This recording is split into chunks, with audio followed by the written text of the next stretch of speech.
Salam kepada semua saudara-saudari dalam Kristus Yesus.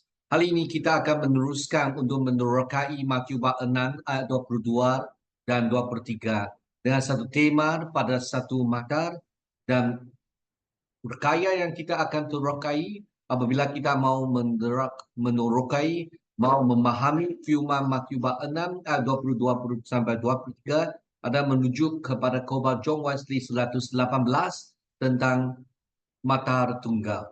Dan kita akan menggunakan pengenalan dan bahagian pertama dalam khotbah 118.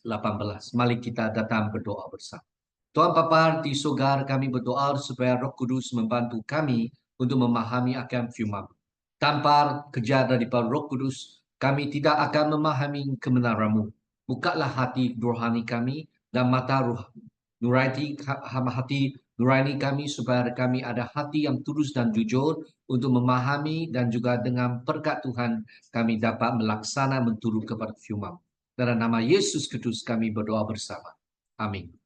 Saudara-saudari, apabila kita lihat Matius bab 6 ayat 22 sampai 23, di mana firman kata, mata itu pelita tubuh. Jika matamu baik, teranglah seluruh tubuhmu.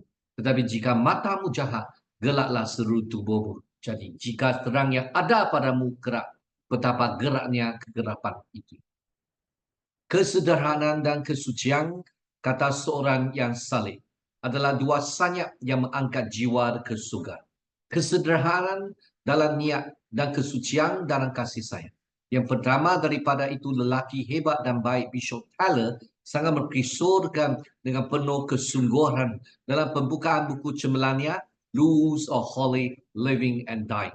Dia memulakan dengan menekankan ini sebagai perkara paling penting dalam agama yang benar. Memberi amaran kepada kita bahawa tanpa niat semua usaha kita akhirnya akan sia-sia dan tidak berkesan. Jadi dalam buku dia mengenai kehidupan dan kematian kesucian, peraturan kehidupan dan kematian kesucian. Dalam buku itu menekankan, memberi amaran kepada kita bahawa tanpanya semua usaha kita ke arahnya akan sia-sia dan tidak berkesan. Saudara-saudari, kebenaran yang sama ditekan dengan penuh semangat oleh penulisan kuat dan fasih Encik Low, Mr. Low, dalam karyanya Serious Call to a Devout Life, sebuah risalah yang tidak mungkin dapat diatasi atau bahkan disamai dalam bahasa Inggeris, sama ada dari segi keindahan ungkapannya atau kedalaman pemikirannya. Dan siapa yang boleh mengkritik mana-mana pengikut Kristus kerana meletakkan kepentingan yang besar pada perkara ini, setelah mempertimbangkan bagaimana Tuhan kita sendiri mentekankannya dalam kata-kata yang baru saja disebutkan. Mari kita renungkan dengan teliti seluruh petikan ini, kerana ia boleh dicemarkan secara hafil. Mata adalah perita tubuh. Sama seperti mata pergi tubuh, begitulah niat kita pergi jiwa. Kita perhatikan betapa tepatnya Yesus meletakkan kesederhanaan niat di antara keinginan duniawi dan kegawatiran duniawi. Yang kedua-duanya dapat dengan mudah menghancurkannya. Dia melanjutkannya. Dia, jika matamu tunggal yang bermaksud hanya tertubur pada Tuhan, seluruh tubuhmu, yaitu seluruh jiwamu, akan penuh dengan cahaya, dipenuhi dengan kekudusan dan kegembiraan. Tetapi jika matamu tidak sehat, bermakna ia tidak tunggal, tertumpul pada perkara lain atau mencari sesuatu selain daripada Tuhan, seluruh tubuhmu akan dipenuhi kegelapan. Dan jika cahaya taraman dalam dirimu menjadi kegelapan, betapa dalam dan persana kegelapan itu. Betapa jauhnya memisahkan kamu dari pengetahuan yang benar dan kekudusan serta kebahagiaan yang sebenar. Apabila kita mempertimbangkan kebenaran-kebenaran ini, kita hanya boleh berseru betapa luar biasanya menjadi seorang Kristen yang sejati, dalaman dan Alkitabiah, yang hatinya dan hidupnya sesuai dengan kehendak Tuhan. Siapa yang mampu melakukan perkara-perkara seperti ini, tiada sesiapa pun, melainkan mereka yang dilahirkan oleh Tuhan. Saya tidak terkejut bahawa salah seorang yang tidak percaya kewujudan Tuhan yang paling bijak berkata, saya fikir Alkitab adalah buku terbaik yang pernah saya baca, namun saya mempunyai satu patahan sirih terhadapnya. Yang terlalu baik. Yang menetapkan standar hidup yang begitu tinggi. rancangan hidup yang begitu sempurna, sehingga ia terlalu cemerlang untuk orang yang lemah dan bodoh untuk disasarkan atau cuba diikuti.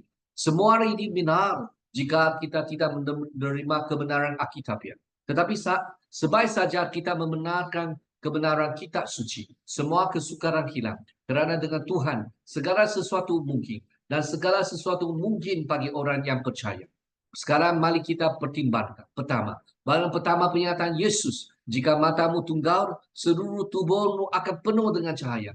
Dua, bagian kedua, jika matamu tidak sihat, seluruh tubuhmu akan penuh dengan kegelapan.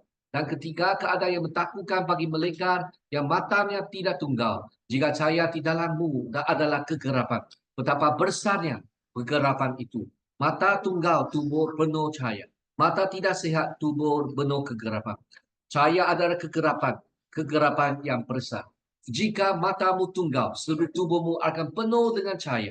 Jika matamu hanya tertuju kepada Tuhan, jika dia ada dalam semua fikiranmu, jika kamu terus-menerus berusaha menuju Tuhan yang tidak kelihatan, jika tujuanmu dalam segala hal, baik kecil maupun besar, dalam semua perkataan dan tindakanmu adalah untuk menyenangkan dia dan melakukan kehendak-Nya, bukan kehendakmu sendiri. Dan jika kamu dapat berkata, bukan kepada yang lain, tetapi kepada Dia yang menciptakannya, saya mencari Engkau, Tuhan pemenuhan keinginan saya, maka janji itu pasti akan dipenuhi. Seluruh tubuhmu akan penuh dengan cahaya, bermakna seluruh jiwamu akan dipenuhi dan cahaya surga. Dan kemuliaan Tuhan adalah di atasmu. Dalam semua yang akan kamu lakukan dan katakan, kamu bukan saja akan memiliki kesaksian hati nurani yang baik di hadapan Tuhan, tetapi juga kesaksian rohnya yang mengesahkan dengan rohmu bahwa segala yang kamu lakukan adalah menyenangkan baginya.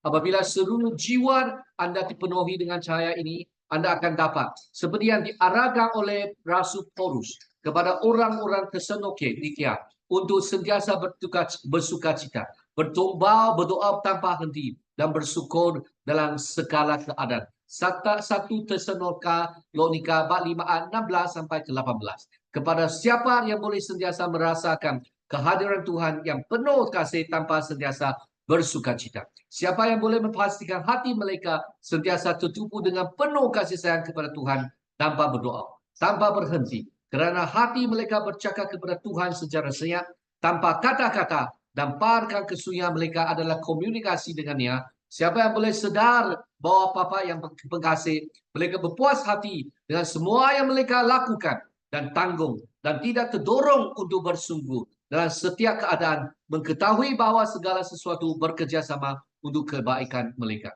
Dengan cara inilah seluruh tubuhnya akan dipenuhi dengan cahaya. Cahaya pengetahuan sudah pasti sebarkan daripada ini.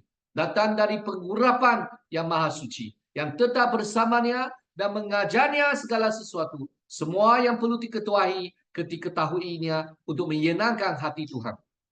Melalui ini dia akan mempunyai pemahaman yang jelas tentang kehendak Tuhan dalam setiap situasi kehidupan. Bukan melalui jalan pintas, tetapi dengan menggunakan semua cara yang telah disediakan Tuhan untuknya.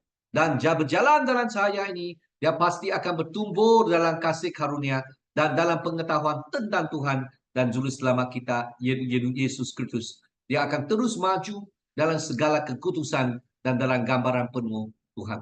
Mari kita bertumbuh dan dalam drama dan pengetahuan untuk mencari kehidupan yang fokus kepada Tuhan saja. Mari kita berdoa bersama. Tuhan Bapa di surga, kami meminta Tuhan bantu kami supaya bertumbuh perhatian sepenuhnya dalam Tuhan dan Tuhan saja.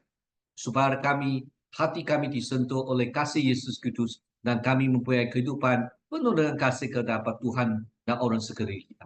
Kami. Dan nama Kristus Yesus kami berdoa. Amin. Semoga Tuhan memberkati semua saudara-saudari dalam Kristus.